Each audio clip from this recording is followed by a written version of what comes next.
आप सभी का हमारे YouTube चैनल पर स्वागत है। हम बात करने वाले हैं आपके सीटेट एग्ज़ाम को लेकर, जो कि आपका एग्ज़ाम जून में होने को है। तो उसी सीटेट के एग्ज़ाम के लिए हम हिंदी की सीरीज़ लेकर आए हैं, जो कि आपके प्रीवियस ईयरली एग्ज़ाम्स में जो क्वेश्चंस पूछे गए हैं हम उन्हीं को कराने वाले हैं। क्योंकि प्रीवियस ईयरली एग्ज़ाम्स में जितने क्वेश्चन पूछे जाते हैं उससे हमें सीटेट के एग्ज़ाम को क्रैक करने में काफ़ी हेल्प मिलती है। क्योंकि जो भी एग्ज़ाम होते हैं उनमें 50% तो आपका प्रीवियस ईयरली एग्ज़ाम से ही फंस जाता है। बाकी का आपका 50% उसमें से अगर 50 में से भी आप 50 का याद कर लेते हो तो आपका 75% ऐसे ही क्लियर हो जाता है। तो चलिए हम ज़्यादा आपका टाइम ना लेते हुए सीधे अपने क्वेश्चन आंसर पेपर से लेंगे, जिसमें हमारा हिंदी का प्रैक्टिस सेट है। हम पहला क्वेश्चन लेकर चलते हैं। पहला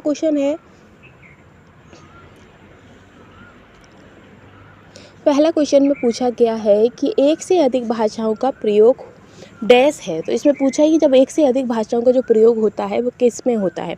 तो एक कक्षाई जटिलताओं को बढ़ाता है, या फिर शिक्षकों के लिए इस गहन समस्या बनता है, या फिर संज्ञानात्मक विकास में सहायक है, या फिर किसी भी एक भाषा में निपुणता में बाधक है। तो जो एक से अधिक भाषाओं का जो क्लास होती है वो संज्ञानात्मक विकास के लिए बाधक नहीं होती बल्कि सहायक होती है। तो इसका जो आंसर रहेगा वो सी हो जाएगा। क्योंकि जो आपका ज्ञान होता है, जब बहुत सारे क्योंकि अलग अलग क्षेत्र से आपके जो बच्चे होते हैं वो स्कूल में आते हैं, तो सबकी जो मातृभाषा होती है वो सभी की अलग अलग होती है। तो सभी की जो मातृभाषा अलग अलग होती है तो उनसे बच्चे सीखते हैं, एक दूसरे से सीखते हैं। इसीलिए जो अलग अलग लैंग्वेज होती है, अधिक भाषाओं का जो प्रयोग होता है वो हमारे सीखने में बाधक नहीं बल्कि सहायक होता है। इसलिए ऑप्शन सी आपका करेक्ट हो जाएगा। ठीक है फ्रेंड्स, आगे हम चलेंगे नेक्स्ट पर। नेक्स्ट क्वेश्चन रहेगा आपका,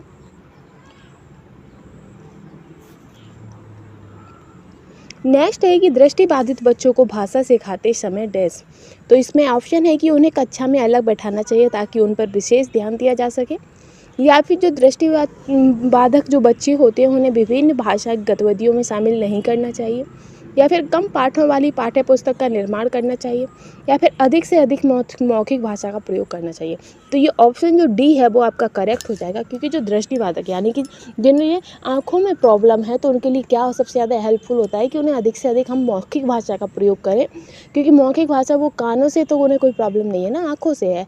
तो आँखों से अगर वो नहीं भी देख पाएंगे तो पर जो मौखिक भाषा है उसे तो वो समझेंगे। तो इसीलिए इसका ऑप्शन डी इसका करेक्ट हो जाएगा। ठीक है फ्रेंड्स, आगे हम चलेंगे नेक्स्ट पर। तीसरा क्वेश्चन है आपका कि प्राथमिक स्तर पर भाषा की पाठ्य पुस्तकों में किस तरह की रचनाओं को स्थान दिया जाना चाहिए। तो जो प्राथमिक स्तर की जो भाषा होती है उसमें कैसी रचनाओं को स्थान दिया जाना चाहिए। विदेशी साहित्य की रचनाएं, या फिर ऐसी रचनाएं जो बच्चों के परिवेश से जुड़ी हों और उनमें भाषा की अलग अलग छटाएं हों, या फिर जो प्रत्यक्ष रूप से मूल्यों पर आधारित हो, या केवल कहानियाँ अथवा कविताओं वाली। तो फ्रेंड्स, जो ऐसी रचनाओं का हमें निर्माण करना चाहिए जो बच्चों के परिवेश से जुड़ी हों, उनके आसपास के जो परिवेश होता है उनसे जुड़ी हों। तो जो ज्ञान जो उन्हें मिल रहा है उन भाषाओं के जरिए वो उनका ज्ञान आत्मसात वो कर लेते हैं। तो ये सबसे ज़्यादा ऑप्शन आपका करेक्ट हो जाएगा, ऑप्शन बी। ठीक है, आगे चलेंगे हम। नेक्स्ट है हमारा चौथा क्वेश्चन। चौथे क्वेश्चन में एग्जामिनर पूछ रहा है कि निम्नलिखित में से कौन सा बच्चों का भाषिक क्षमता के आकलन का सबसे उचित तरीका है। तो इनमें से कौन सा है। तो बादल, आसमान, चिड़िया, बच्चे आदि संज्ञान शब्दों का प्रयोग करते हुए कहानी लिखिए, या फिर संज्ञा की परिभाषाओं का पूरा कीजिए, या संज्ञा को परिभाषित कीजिए, या संज्ञा शब्दों के दो उदाहरण दीजिए। तो इसमें सबसे करेक्ट आंसर क्या हो जाएगा। तो इसका जो आंसर है वो हो जाएगा ऑप्शन ए। क्योंकि जो निर्दिष्ट विकल्पों में से जो आपका विकल्प है वो ऑप्शन ए करेक्ट हो जाता है। क्योंकि उन्हें क्लियर वर्ड दे दिए हैं, बादल, आसमान, चिड़िया, बच्चे। तो इन पर बच्चों का जो भी मन आए वो उन पर लिख सकता है, फिर बाद में हम उन्हें बता सकते हैं इनमें कौन सी संज्ञा क्या है। ठीक है, तो ऑप्शन ए इसका करेक्ट हो जाता है। नेक्स्ट पर हम चलेंगे। पांचवा क्वेश्चन है आपका, जिसमें एग्जामिनर पूछ रहा है कि बच्चों की मौखिक अभिव्यक्ति का विकास करने के लिए सबसे कम प्रभावी तरीका कौन सा है। तो सबसे कम प्रभावी कौन सा है। व्याकरण आधारित संरचना अभ्यास कराना, या फिर अपने अनुभवों का वर्णन करना, यही इसका आंसर होगा। बाकी हम और भी देख लेते हैं। बातचीत करना, या फिर संवाद अदाई करना। तो जो ऑप्शन एक है यानी कि बच्चों की मौखिक अभिव्यक्ति का विकास करने के लिए सर्वाधिक कम प्रभावी तरीका व्याकरणिक आधारित संरचना का अभ्यास कराना, जबकि अपने अनुभवों का वर्णन करना, बातचीत करना एवं संवाद अदायगी करना निश्चय ही मौखिक अभिव्यक्ति का विकास करने को प्रभावी तरीके। ठीक है, तो ऑप्शन ए इसका करेक्ट था। नेक्स्ट पर हम चलेंगे। हमारा छठवां क्वेश्चन है जिसमें पूछा गया है कि निम्नलिखित में से कौन सा द्वितीय भाषा शिक्षण का उद्देश्य नहीं है। तो द्वितीय भाषा शिक्षण का उद्देश्य कौन सा नहीं है?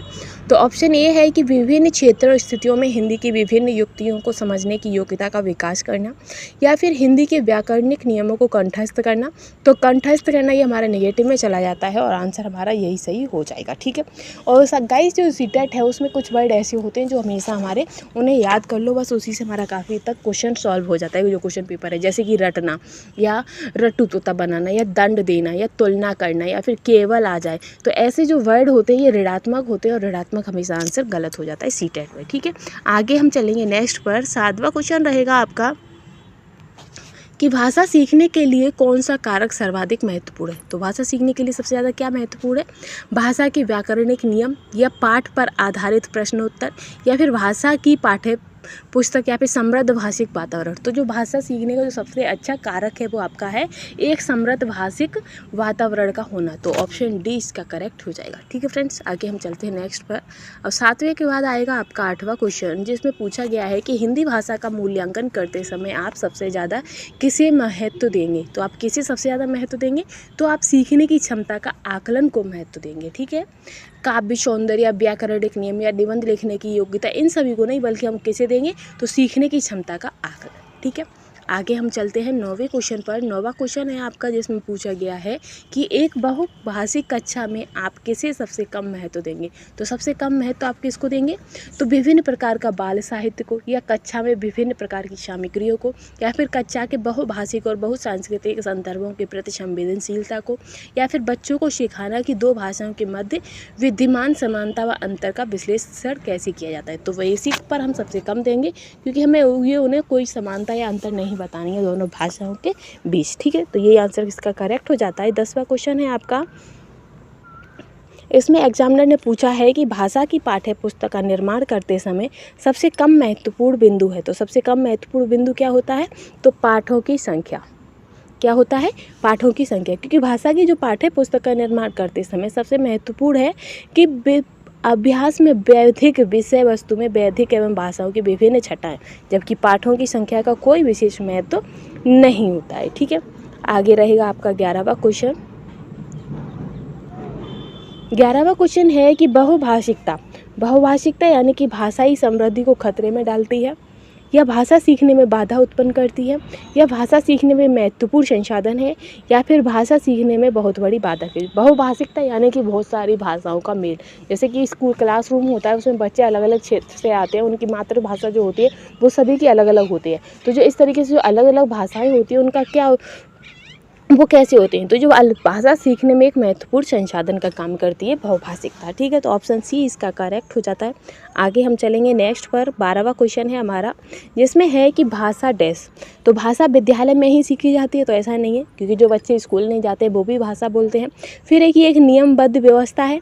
हाँ, ये है कि एक नियमबद्ध अवस्था है, हम उसे आगे पीछे नहीं कर सकते हैं। जैसे कि कर्ता कर्म और जो भी होता है उसको हम क्लियर करके लेके ही चलेंगे। जैसे कर्ता है और कर्म है और क्रिया है, इन सभी को हम क्रम वाइज ही रखेंगे, ये नहीं कहीं का मारा कहीं रख दिया, ऐसा कुछ नहीं होता है। तो ऑप्शन बी इसका करेक्ट हो जाएगा। ठीक है, नियमबद्ध होती है आपकी भाषा।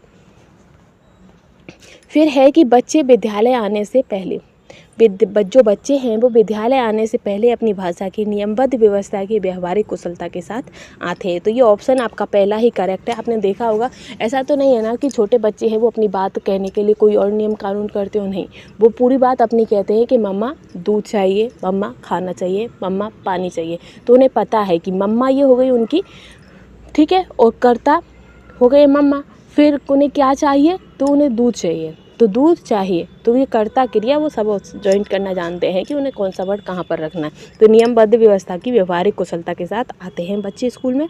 नेक्स्ट है आपका 14वां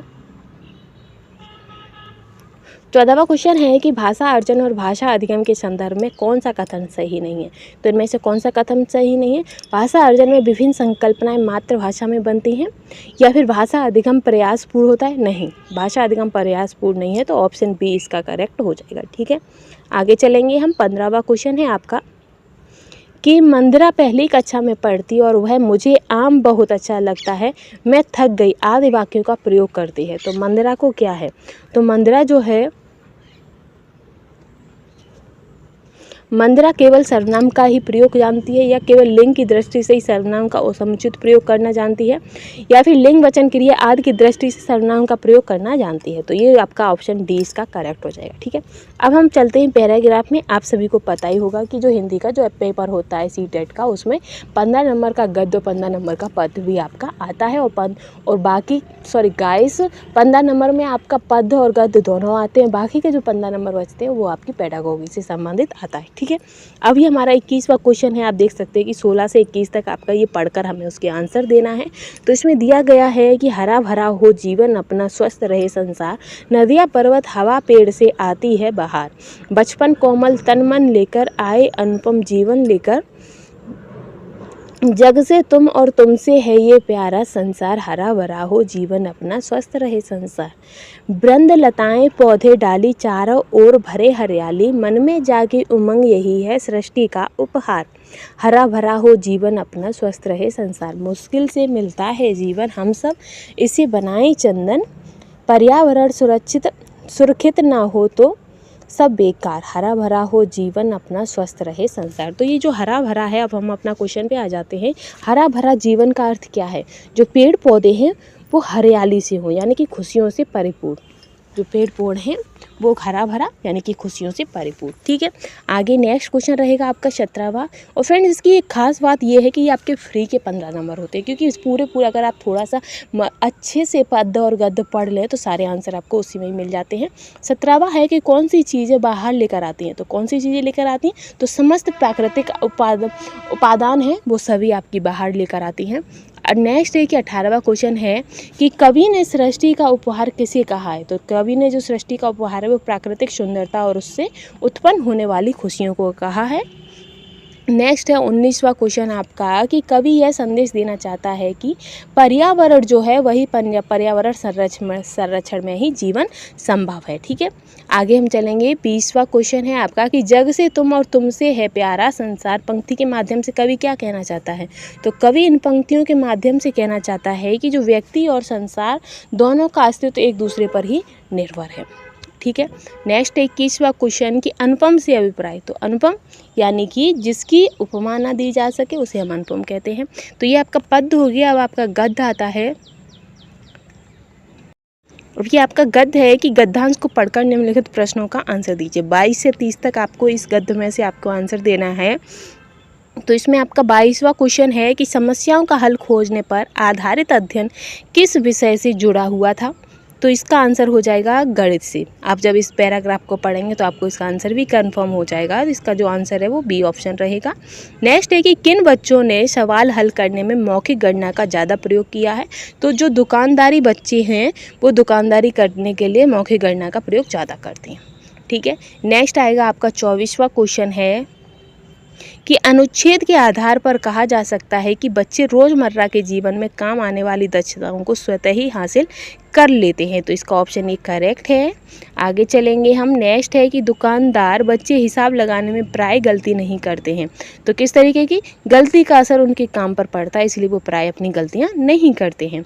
नेक्स्ट है 26वां कि जो दक्षताएं हमारे दैनिक जीवन में काम नहीं आती हैं उनमें हमारा प्रदर्शन अक्सर कैसा होता है, खराब अच्छा होता है। नेक्स्ट है 27वां कि अनुच्छेद के आधार पर बताइए कि सामाजिक व सांस्कृतिक परिवेश ज्ञान को कैसा करता है। तो वो हमारे बढ़ाने में मदद भी करता है और उसे संकुचित सीमित भी कर देता है। 28वां क्वेश्चन है कि एक प्रत्यय का उदाहरण है। तो एक का क्या है, सांस्कृतिक। ये आपका एक प्रत्यय का उदाहरण है। नेक्स्ट है मनगणित का अर्थ है। मनगणित का यानी कि मन ही मन हिसाब लगाना जो होता है वो मनगणित का अर्थ हो जाता है। लास्ट क्वेश्चन है आपका इस सीरीज का कि संयुक्त क्रिया का उदाहरण है। तो संयुक्त क्या है, अध्ययन किया गया है। ठीक है, तो फ्रेंड्स ये आपकी जो भी पूरी श्रृंखला थी हमने कंप्लीट कर ली है। तो अगर आपको कंटेंट पसंद आया हो और मेरे द्वारा पढ़ाया हुआ आपको समझ आया हो तो प्लीज़ चैनल को लाइक शेयर एंड सपोर्ट जरूर कीजिएगा। Thanks for watching.